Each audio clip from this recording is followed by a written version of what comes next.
The waves swallowed me whole. Salt water filled my lungs as the Pacific Ocean dragged me under for the third time. My fingers clawed at nothing but cold darkness. This was it, 28 years old. And I was going to die on a Tuesday afternoon at Cannon Beach because I thought I could swim out to photograph the tide pools. The current had other plans. My vision blurred, my chest burned. Then suddenly, impossibly, hands gripped my waist and pulled me upward with a strength that felt superhuman. I broke the surface, gasping, choking, alive. The man holding me had eyes the color of storm, clouds and hair so blonde it looked silver in the dying light. He carried me to shore like I weighed nothing, laid me on the sand, and spoke words I didn't understand. Guttural, ancient-sounding syllables that made my skin prickle. When I finally caught my breath and looked up to thank him, he was staring at the ocean with an expression of such profound grief that I forgot my own near-death experience. "Who are you?" I managed to whisper. He turned those strange eyes on me and said something that would change everything. "My name is Eula. I'm the god your people forgot," I laughed. Shock, probably, or leftover seawater in my brain. But he didn't smile. He didn't blink. He just stood there dripping wet, looking at me like I was the strange one. And I realized with a chill that had nothing to do with the cold Pacific wind that he absolutely believed what he was saying. 3 weeks later, I still couldn't shake him from my thoughts. Not his face, not his words, not the way he disappeared into the fog. Before I could call the police or get his real name or do anything remotely rational. I'm telling you this story because I need you to believe me. I need someone, anyone, to understand what happened next. So before we go any further, drop a comment and tell me where you're watching from. Tell me if you believe in things that can't be explained, because what I'm about to share will test everything you think you know about reality, about mythology, about love itself. Are you ready? The coffee shop smelled like cinnamon and regret. I'd been coming to this same spot every morning for 3 weeks, ordering the same oat milk latte, sitting in the same corner booth, watching the same door, waiting. My best friend Maya thought I'd lost my mind. "Scar, you almost died. You're traumatized." The guy was probably just some local surfer who didn't stick around because he had warrants or something, but she hadn't seen his eyes. She hadn't heard the absolute conviction in his voice. When he said that name, Mulla, I Googled it obsessively. Norse god of winter, skiing, hunting, and single combat. Stepson of Thor, barely mentioned in the surviving texts. Forgotten, just like he said. The mythology sites called him the neglected god, the one whose stories had been lost to time. My rational mind said coincidence. My gut said something else entirely. The bell above the door chimed. I looked up out of habit, expecting another tourist or local, and nearly dropped my cup. He stood in the doorway, wearing the same clothes from the beach, dark wool tunic, leather boots that looked handmade, no jacket despite the October rain. His silver blonde hair was tied back now, revealing a jawline that could cut glass, and those impossible, storm cloud eyes that found mine instantly across the crowded room. He walked toward me with the fluid grace of a predator, and every instinct I had screamed danger and desire in equal measure. "You have been looking for me," he said, sliding into the booth across from me without invitation. Not a question, a statement. How did you know?" My voice came out smaller than I intended. "Because I have been looking for you too, Scarlet." The way he said my name, with that slight accent I couldn't place, made something in my chest tighten. "I never told you my name." A ghost of a smile crossed his face. "I know many things. Your name, your purpose, why fate brought us together that day." He leaned forward, and I caught the scent of pine and snow and something wild. "You are going to help me remember." Remember what? I should have been scared. Should have flagged down the barista, called someone, left. Instead, I leaned forward too, drawn by a pull I didn't understand. Who I was. What I was. His fingers drummed on the table, restless. "For centuries, I have walked this earth in fragments, Scarlet. Pieces of memory, pieces of power. Your people stopped believing in us and we faded, not death. Something worse. We became shadows of ourselves. But you..." He reached across the table and his fingertips brushed my wrist. The touch sent electricity shooting up my arm. You carry something, a gift. The ability to see what others cannot. I pulled my hand back, heart hammering. You're insane, or I am. Or we both are. Am I? He stood abruptly, towering over me. Come, I will prove it to you. Against every ounce of common sense, I followed him out of the coffee shop into the rain. He led me down toward the beach, past the tourist shops and galleries, to a stretch of rocky shore where the waves crashed violent and white. The wind whipped my hair across my face, but Uller stood perfectly still, like the storm couldn't touch him. Watch, he commanded. He raised one hand toward the sky, spoke those same guttural words from the beach, and the rain stopped. Not gradually, instantly, like someone had turned off a faucet. The clouds above us parted in a perfect circle, revealing blue sky, while rain continued to fall everywhere else around us in a 50-foot radius. My knees went weak. How? I am Uller, son of Sif, keeper of the winter hunts, guardian of the sacred oaths. His voice carried a weight that pressed against my chest, and I've been alone for so very long. The vulnerability in those last words cracked. Something opened inside me. Here was this being, God, man, whatever he was, who could stop rain with a gesture, and he looked at me like I was the impossible thing. Why me? Why did you save me? Because when I touched you in the water, I felt something I have not felt in 1,000 years. He stepped closer, close enough that I could see flecks of silver in his gray eyes. Recognition. The rain started again. The spell, or miracle, or whatever it was, fading, and I stood there soaking wet and trembling, with the understanding that my life had just split into before and after. That night, I dreamed of snow-covered mountains and great halls made of timber and stone. I dreamed of a bow carved from yew wood and arrows that never missed their mark. I dreamed of a woman with my face standing beside Uller, younger him, powerful him, whole him, and the way he looked at her made my heart ache with a longing that wasn't mine, or was it? I woke up gasping, sheets tangled around my legs, phone showing 3:47 a.m. Without thinking, I opened my laptop and searched for something I'd dismissed before. Reincarnation in Norse mythology. What I found made my blood run cold. The Norns, the weavers of fate, didn't believe in linear time. Souls could be reborn, reconnected, drawn back together across centuries. And there were fragments of stories, barely preserved. But a goddess who had loved Uller before the gods faded. Her name was lost to history, but the descriptions that remained, dark hair, artist's hands, a mortal who could see the divine, they could have been describing me. No, I said aloud to my empty apartment. This is crazy. He's just a mentally ill man, with some kind of powers, and I'm suffering from PTSD. But I was already pulling on clothes, already grabbing my keys. He'd told me where he was staying, a cabin up in the hills outside town, owned by someone who owed him a debt from another lifetime. I drove through the pre-dawn darkness, my hands shaking on the wheel, pulled by something I couldn't name and couldn't resist. The cabin was dark when I arrived, set back in the trees with smoke curling from the chimney. I knocked, and he answered immediately like he'd been waiting. He wore only loose linen pants, his chest bare and marked with scars that looked like ancient runes. You dreamed of me, he said.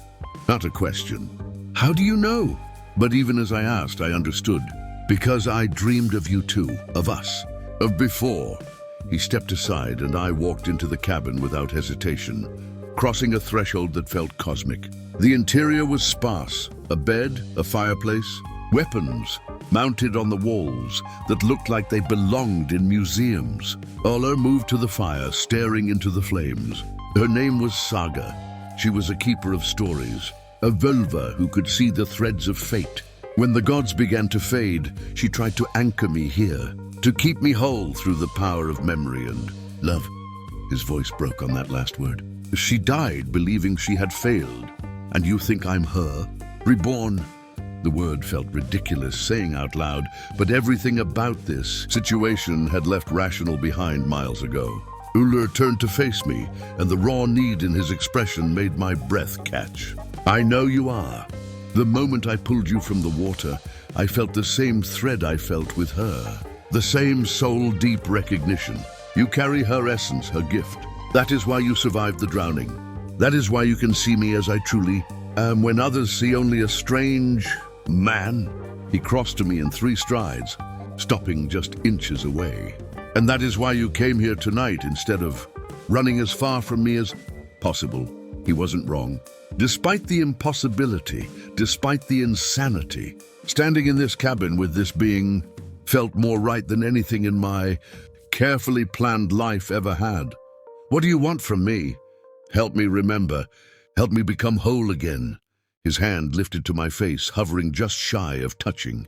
The gods are not dead, Scarlet. We are merely sleeping, scattered. With your gift of sight, your connection to the old ways through Saga's soul, you could help me gather the pieces of myself. Help me remember what I've forgotten, who I truly was before I became this diminished thing. And if I do, if I help you, then perhaps I can finally keep the promise I made to Saga before she died. Perhaps I can finally be worthy of the love she gave me. The words hung in the air between us, heavy with centuries of grief. I'm not her, I whispered, even as part of me wondered if that was true. I'm me, Scarlet. I take photographs. I drink too much coffee. I have student loans and a mother who calls too often. I'm not some mystical Velva. No, Ular agreed. And finally his hand made contact, cupping my cheek with a gentleness that contradicted his warrior's frame. You are Scarlet, a woman of this age with your own life, your own dreams. But you also carry something of what was, and I am asking you to choose. Walk away now and I will not follow. Stay and help me, and I promise you something extraordinary. Not just the return of a god, but the truth of your own soul. My hand lifted of its own accord, covering his where it rested against my face. This is completely insane. Yes, I should leave. Yes, I'm not going to, am I? For the first time since I'd met him, Uldr smiled, really smiled, and it transformed his entire face. No, we started the next morning. Uldr explained that his memories existed in fragments, anchored to places of power where he'd once been worshipped. The Christians built their churches on our sacred sites, he said as we drove north along the coast. Not to honor us, but to bury us, to overwrite our presence. But the land remembers, and with your gift you can help me see what I have lost. The first place was an old church built into a hillside, long abandoned. Ullr stood before it, his jaw tight. There was a grove here once, oak trees older than human memory. My mother Sif blessed this place. I hunted here with Thor before he became the thunder god Yor. Movies love so much. I approached the crumbling stone wall, placing my palm against it. The moment my skin made contact, the world tilted sideways. Suddenly I could see through the church past it to what had been before. Massive oaks reaching toward the sky. An altar of stacked stones. And Dula, younger, more vibrant, more real, drawing a bow made of starlight, releasing an arrow that became a comet. I see it, I gasped. I see you. You were magnificent. His hand found my shoulder, steadying me. Tell me everything you see. So I did. I described the grove, the rituals, the way people had gathered to seek his blessing before hunts, before battles, before winter. With each word, something shifted in Ulla. He stood taller, his presence intensified. When I finally pulled my hand from the wall, stumbling backward, he caught me effortlessly. You gave me a piece back, he said, wonder in his voice. A small piece, but real. I remember now the taste of acorn wine, the sound of the hunting horns, the weight of my mother's pride. Then he kissed me. Not gentle, not careful. A kiss like drowning and resurrection all at once. And I kissed him back with equal hunger, equal desperation. When we broke apart, both breathing hard, he pressed his forehead to mine. I cannot tell if I am falling in love with you, Scarlet, or remembering a love that never died. Does it matter? I asked, and realized I meant it. Whatever this was, reincarnation, fate, shared delusion, it felt true in a way nothing in my life ever had. No, he said. Perhaps it does not. But as we drove away from that first sight, I caught a glimpse of something in my rearview mirror, a figure standing where the church had been, watching us leave. Too distant to make out details, but something about the silhouette made my skin crawl. Over the next week, we traveled to 6 more sites. An abandoned ski resort where Ulla had once been patron of winter sports. A forest clearing where blood oaths had been sworn in his name.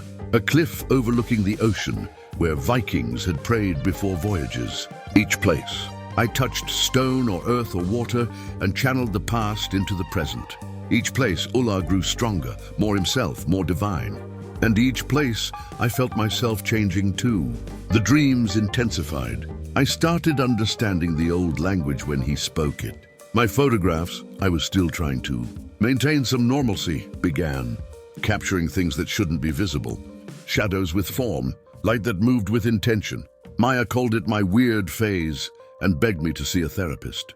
But she didn't see what I saw when I looked at Ulla now. The way reality bent slightly around him.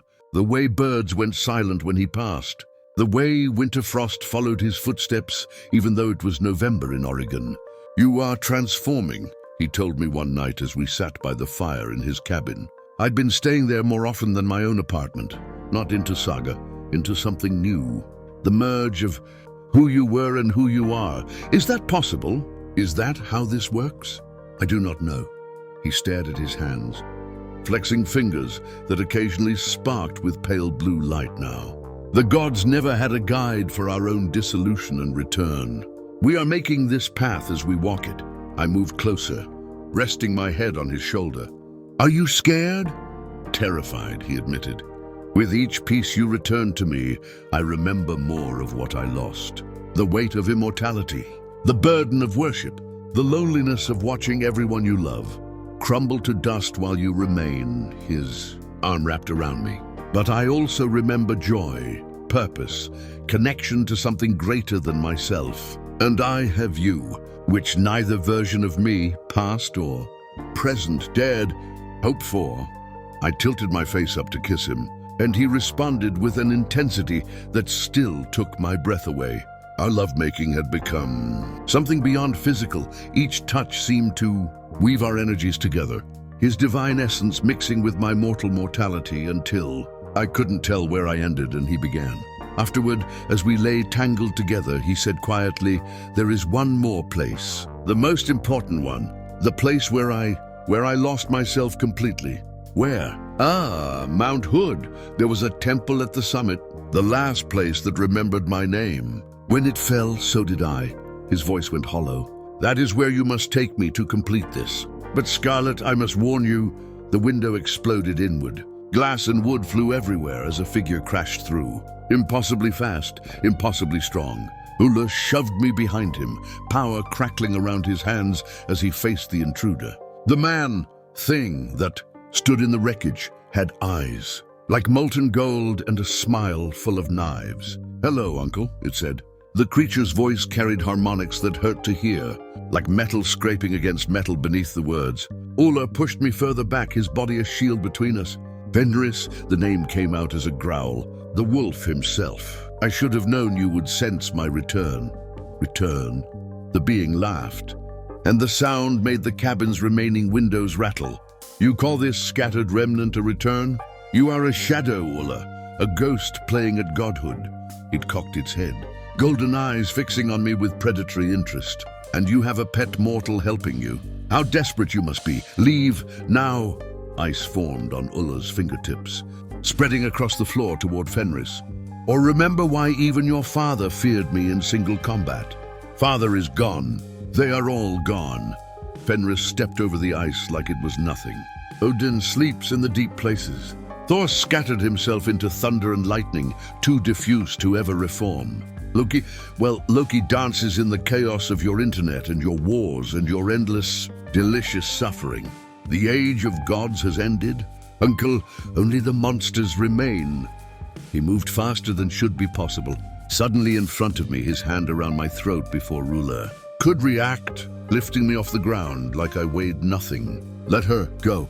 Ulla's voice had changed, deeper, resonating with authority that I felt in my bones. The air around him shimmered, and for a moment I saw him as he truly was, tall as a tree, crowned with frost, bearing a bow that could pierce the walls between worlds. Fenris squeezed and my vision went spotty. Or what? You will shoot me with arrows you no longer possess? You will call down winter you can barely summon? You are nothing, O God. And she is just a human, fragile, temporary, meaningless. She is mine. The temperature in the cabin plummeted. Frost spread up the walls in crystalline fractals. And I am more than you remember. What happened next? I only caught in fragments through oxygen-deprived consciousness. Ulla drew a bow that materialized from nothing but cold light. An arrow of pure winter. The shot, impossibly fast, piercing Fenris's shoulder. The wolf's howl of rage and pain. Claws and ice and blood. Then darkness. I woke to gentle hands checking my throat. Ulla's face above mine etched with worry. Scarlet.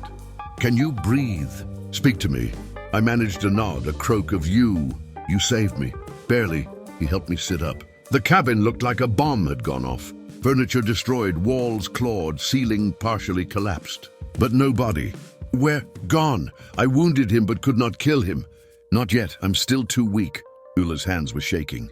This is my fault. I should have anticipated this. The monsters, the ones who thrived on fear and chaos, they would not want the old gods to return. We represented order, balance, things they despise. Understanding crashed over me. That figure I kept seeing. At the sites. That was him, wasn't it? He's been following us. Yes, Ulla pulled me close. And I felt the tremor running through him, rage or fear or both. He knows what we are doing. And he will try to stop us before we reach Mount Hood. Then we don't go. My throat ached where Fenris had gripped it. Bruises already forming. We find another way. There is no other way. He pulled back to look at me. His storm gray eyes intense. That summit holds the core of what I was. Without it, I am only fragments. And fragments will not be enough to protect you, to protect anyone from what is coming. What do you mean? What's coming? Do you think Fenris is the only one? He is perhaps the strongest, yes, but there are others. Draugr walking in human skin. Jotun pretending to be corporate executives. Nidhogg gnawing at the foundations of your world. Without the gods to hold them in check, they grow bold. He gripped my shoulders. I need to become whole, Scarlet. Not for my glory. For survival. Yours and everyone else's. The weight of that settled on me. This wasn't just about restoring a forgotten god or solving the mystery of my past life. This was about the world's balance. Then we go to Mount Hood. My voice came out stronger than I felt. We finish this, but Ulla, I took his face in my hands. You don't get to die protecting me. We both make it through this, or neither of us does. Deal? For a long moment, he just stared at me. Then something that might have been love or might have been wonder crossed his face. Deal! But as we prepared to leave, gathering supplies and weapons that Ulla manifested from memory and will, I couldn't shake the feeling that one of us was lying. We set out for Mount Hood at dawn, borrowing Maya's truck after I fed her a story about photographing the winter landscape. She didn't believe me. I could see it in her eyes, but she handed over the keys anyway. Just come back, okay? You've been different since that beach.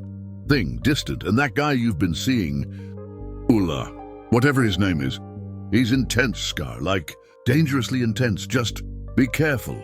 I promised I would, knowing it was a promise I might not keep. The drive took 4 hours through increasingly difficult terrain.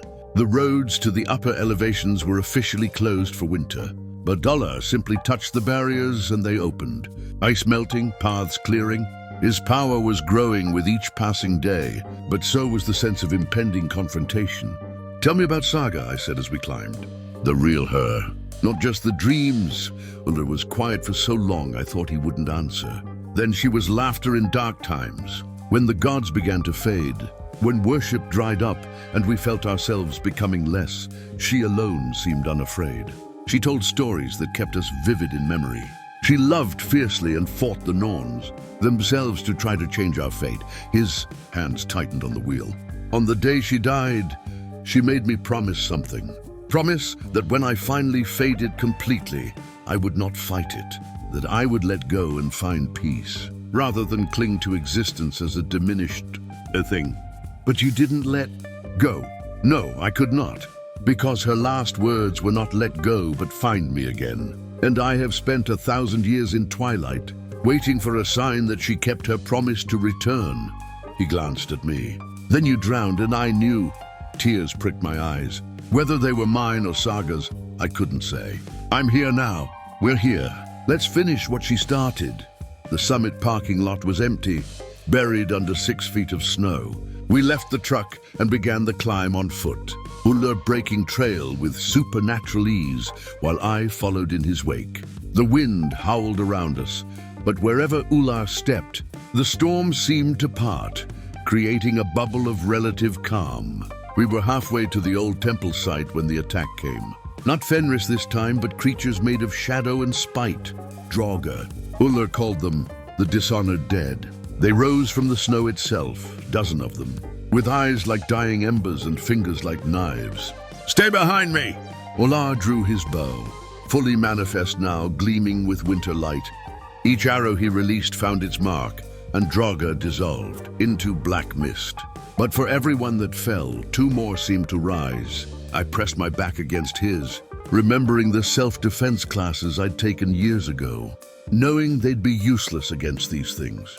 But then I felt something else, a warmth in my chest spreading outward, the same sensation I'd felt at each sight when channeling the past. Without thinking, I raised my hands and spoke words I didn't consciously know. Old words, powerful words. Light burst from my palms, pale gold like dawn, and where it touched the Draugr, they screamed and melted like ice in summer. Saga, Ull breathed wonder in his voice. Your gift awakens. The battle was brief but brutal. When the last Draugr fell, we stood in a circle of scorched snow, both breathing hard. Ullr pulled me into a kiss that tasted of victory and desperation. You are magnificent, he said against my lips. Then let's go be magnificent together. We reached the temple ruins as the sun hit its zenith. The structure was barely recognizable, just foundation stones and one partial wall covered in snow. But the power here was palpable, thrumming through the ground like a heartbeat. Ullr approached slowly, reverently. This is where I made my last stand, where I tried to hold on to existence even as the world forgot me. This is where I became the broken thing you found on that beach. He turned to me. Are you ready? I wasn't, not even close, but I nodded anyway. Tell me what to do. Touch the altar stone, the one in the center, and think of me, all of me, past and present. God and man, remember me whole. I moved to the center of the ruins, clearing snow with my bare hands until I found it. A massive stone carved with runes so old they predated any language. I knew the moment my fingers touched the surface. The world exploded into light and memory. It was Saga standing in this exact spot a millennium ago, watching Ullr kneel before the last of his worshippers, a handful of old women who still remembered the ways, reeling the threads of fate fray around us as the new religion swept the land, erasing the old gods like chalk marks in rain. You must let go, I heard my own voice say, younger but unmistakably mine. The Norns have spoken. Our time ends. You cannot fight the tide of change. I can try. Ullr, powerful, whole, radiant, stood and took my hands. I will not abandon them. I will not abandon you. Then you will suffer. Tears streamed down my face. You will become fragment and shadow, trapped in twilight, neither alive nor dead. Is that what you want? I want forever with you. So simple, so impossible. Then find me again. The memory shifted. I was dying. My mortal body failing, while my vulva soul prepared to slip into the cycle of rebirth. Ullr held me, his divine essence flickering like a candle in wind. Promise me, I whispered. Promise you will not become a monster in your grief. Promise you will wait for me, and when I return, we will find a better way. I promise. But his voice was already fading, already losing coherence. I will wait. I will remember. I will, then nothing, void, the long sleep between lives, until water and drowning and hands pulling me toward air and life. I gasped, returning to my own consciousness, to Scarlet, not Saga, but also Saga, and the stone beneath my hands was blazing with light. Ullr stood at the edge of the ruins, arms spread, head thrown back, as power poured into him from the earth, from the sky, from memory itself. He grew taller, more solid, more real. His form shimmered between human and divine. The bough at his back became substantial enough to cast shadows, and his eyes, his eyes, blazed with silver fire. "I remember," he said, and his voice carried the weight of mountains. "I remember everything." But before I could respond, before I could move, Fenris stepped from the shadows at the ruin's edge, and he wasn't alone. 3 other figures flanked him, creatures of nightmare and legend, all wearing human skin badly. "How touching," Fenris said, his golden eyes fixed on Ulla. "The old god remembers himself. But uncle, you forget something important." His smile was all teeth. "So do we." They attacked as one, and the mountain itself seemed to scream. The battle that followed would have been incomprehensible to anyone watching from below. To me, caught in the center of it, it was chaos and terror and the kind of primal violence that predated civilization. Ullr met them with the full force of his restored power. Arrows of pure winter flew so fast they bent space. Where he stepped, permafrost spread and locked enemies in place. His voice, when he spoke the old words, carried authority that made even Fenris hesitate. But the monsters were strong too, feeding on 1,000 years of fear and chaos while the gods slept.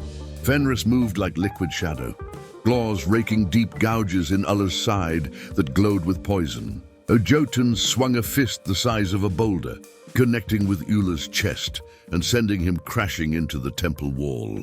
And something else, a Draga queen perhaps, or worse, began chanting in a language that made my ears bleed, reality warping with each syllable.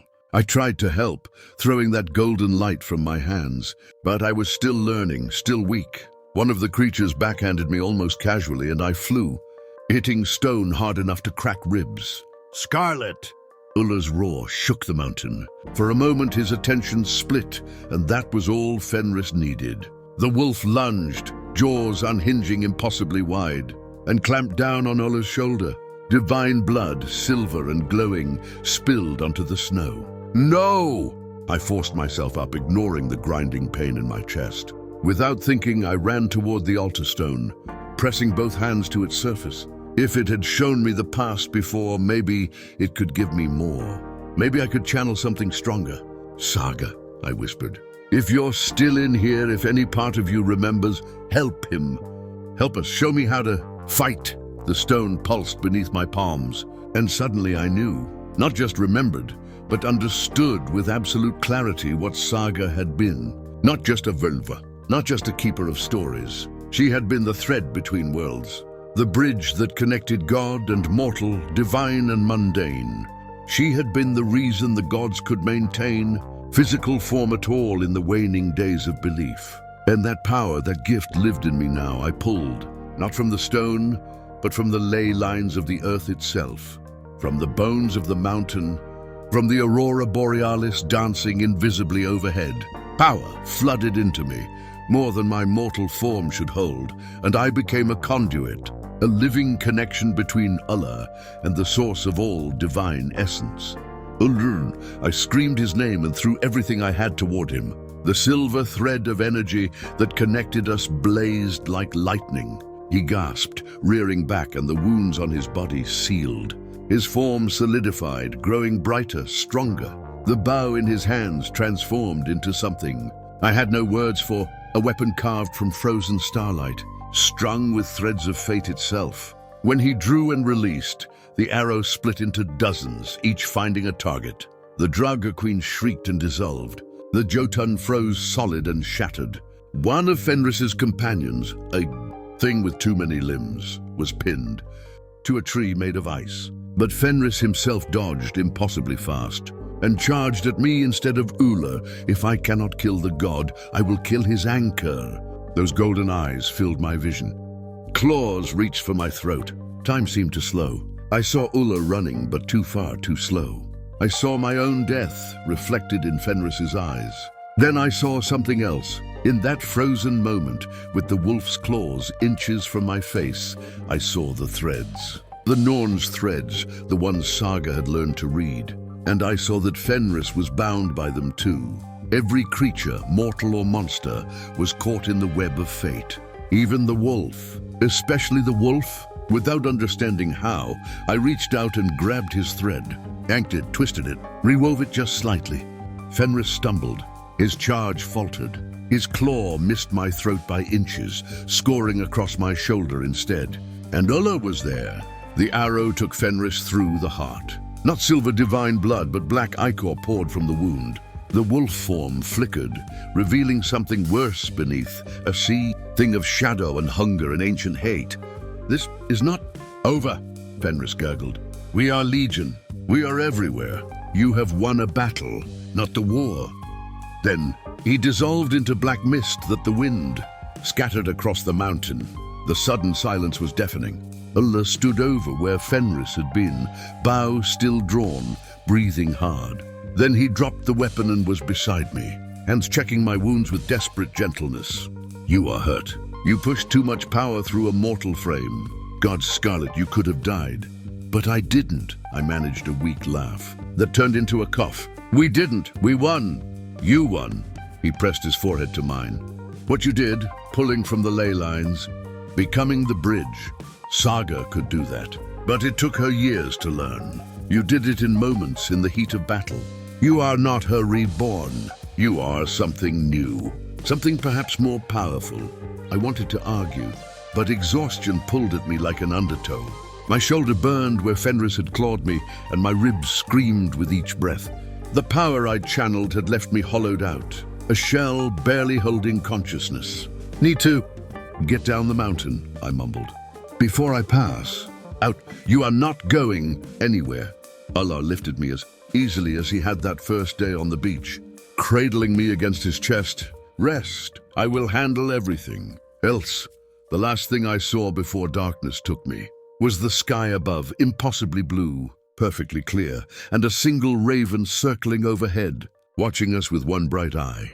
When I woke, I was back in the cabin, bandaged and warm beneath heavy furs. Firelight danced across the ceiling. My body ached everywhere, but it was the manageable ache of healing, not the sharp agony of fresh wounds. Ular sat beside the bed, whittling something from a piece of pale wood. He looked different now, more solid, more present, more divine. The air around him shimmered faintly with power barely contained. When he noticed I was awake, relief flooded his features. 3 days, he said, setting aside the carving, a small bow.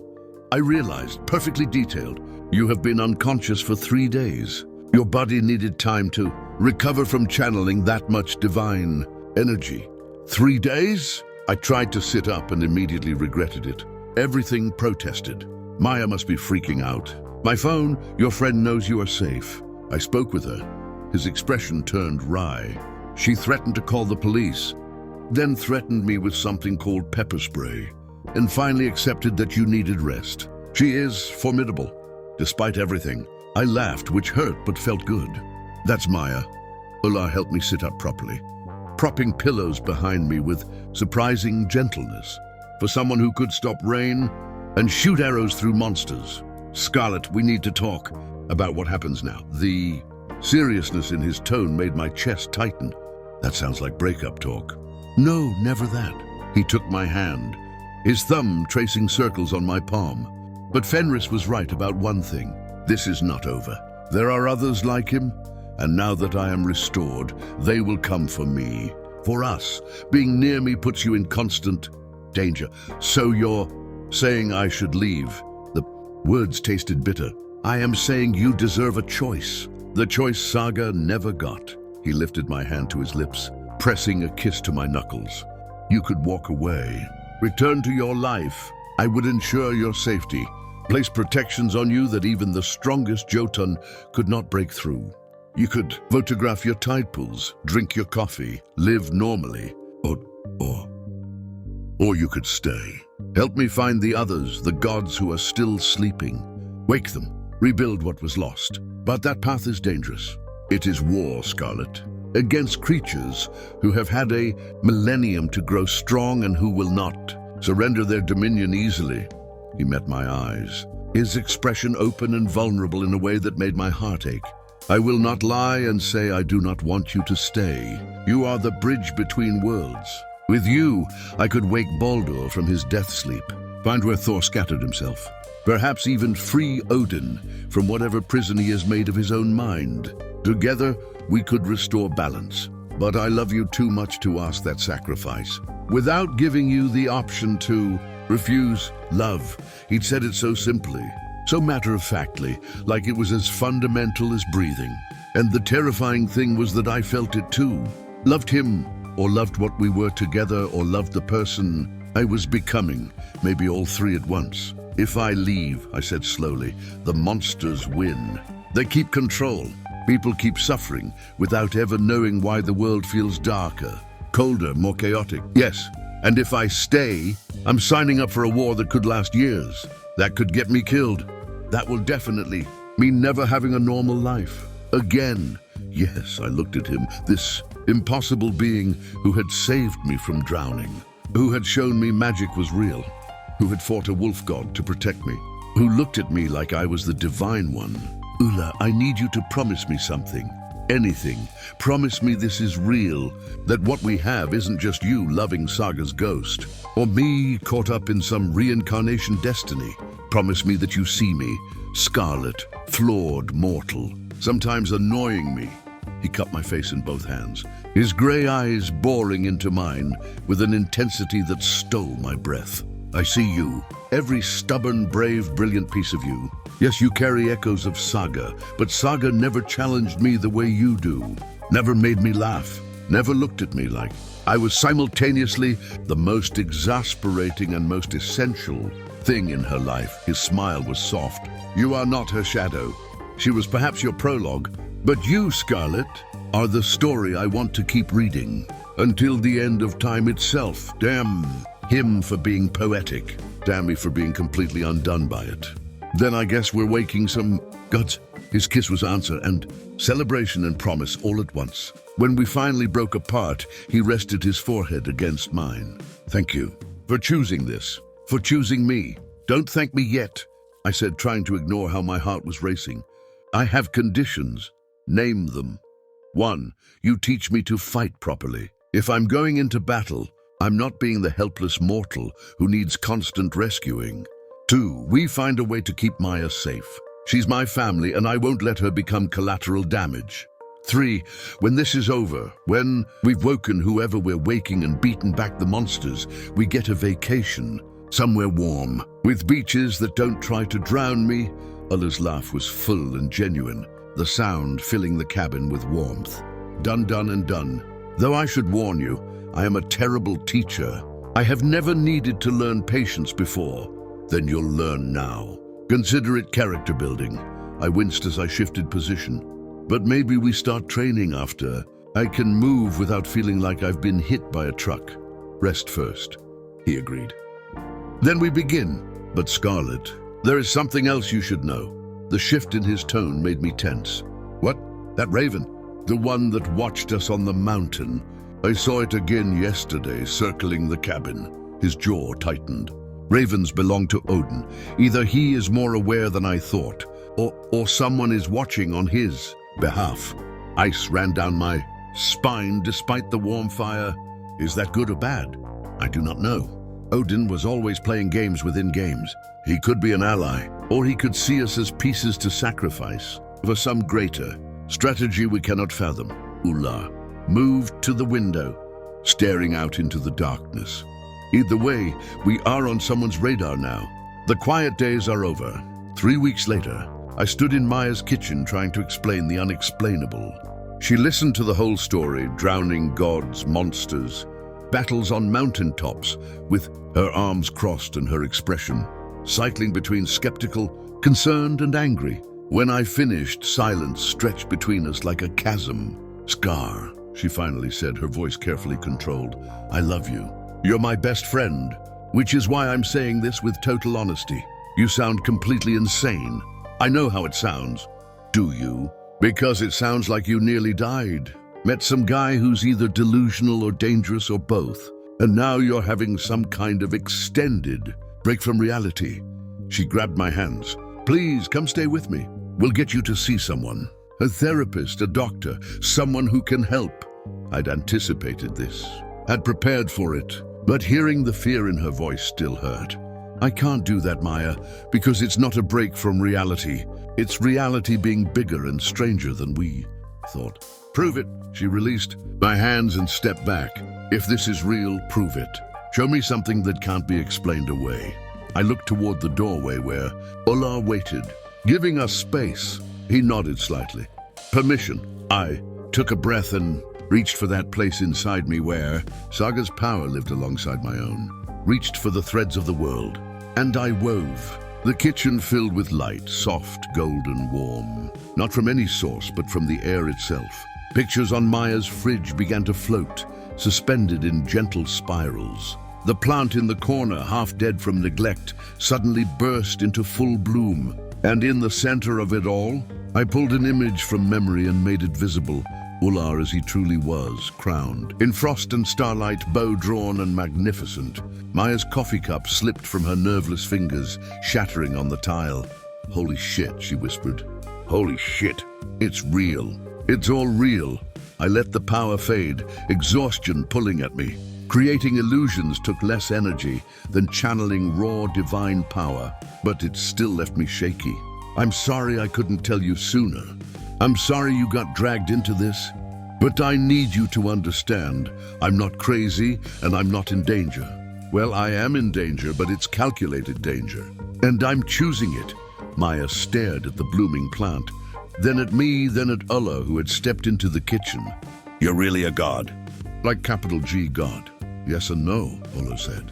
I am divine, but not omnipotent, not singular. One of many who once walked this world and may do so again.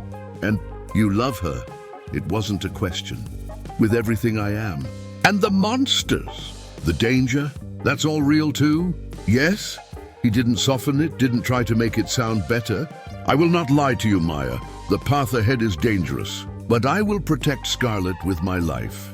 And I will extend that same protection to you, if you will accept it. Maya looked between us for a long moment, then laughed, a slightly hysterical sound that ended in a groan. I cannot believe I'm about to say this, but okay. I don't understand it. I'm probably going to have nightmares forever. But okay, she pointed at Allah. You hurt her, and I don't care if you're a god or the president or whatever. I will find a way to make you suffer. I would expect nothing less, Allah said solemnly. Then Maya grabbed me in a hug so tight I couldn't breathe. You better come back from whatever crazy god quest you're going on. Promise me, promise? I promise, I said, hugging her back just as fiercely. I always come back. It's kind of my thing now. When we left her apartment an hour later, after more tears and a few more demonstrations of power that left Maya looking dazed, Ulla took my hand. She is a good friend, fierce. You are lucky to have her. I know. I squeezed his fingers. So where to now? You said you felt something. A pull toward another sleeping god. North, Canada. There are mountains there that remember winter in the old way. I believe that is where we will find Skadi. The name sent a shiver through me. Even I knew that one. Goddess of winter, of hunting, of the mountains. Is she like you? Will she be friendly? Skadi is complicated, but she was my friend once. If anyone will join us willingly, it is her. Ulla's expression clouded. But there will be others who resist waking, who have found peace in the long sleep, and still others who may have been twisted by the centuries, who may have become more monster than God. So we take it one step at a time. Wake the ones we can, avoid the ones we can't, and try not to die in between. I leaned against him as we walked toward his truck, actually his now, manifested from memory and will, and divine authority that apparently worked on DMV records. Sounds like a solid plan. You make it sound simple. It is simple. Probably not easy, but simple. I stopped, pulling him to face me under the streetlight. We find your family. We rebuild what was broken. We fight the monsters. And when it's done, we figure out what forever looks like for a god and a mortal who loves him. When it is done, Allah repeated softly. You make me believe in happy endings. Scarlet. Good, because I'm not done with you yet. I kissed him. And for a moment, the street, the city, the weight of what was coming, all of it faded. There was just us, just this. just the impossible love between a forgotten god and the woman who remembered him. Somewhere in the distance, a raven cawed, watching, always watching. But for now, I didn't care. Let Odin watch. Let the monsters plot. Let the world be strange and dangerous and full of sleeping gods. I had found something worth fighting for, and I wasn't letting it go. The journey north started at dawn, and with it, the next chapter of everything. But that's a story for another time. For now, know this: gods are real. Monsters are real. Magic is real. And sometimes, when you're drowning in the cold Pacific Ocean, the hand that saves you belongs to something impossible. Something that will change your entire world. Something that will make you question everything you thought you knew about reality. About love, about destiny. I'm Scarlet. I photograph things most people can't see. I fell in love with a Norse god. And I'm about to help wake up beings that have been sleeping for 1,000 years. So tell me in the comments, where are you watching from? And more importantly, if a god offered you the choice between safety and adventure, between normal and extraordinary, between walking away and changing the world, what would you choose? Because I chose the impossible, and I've never felt more alive.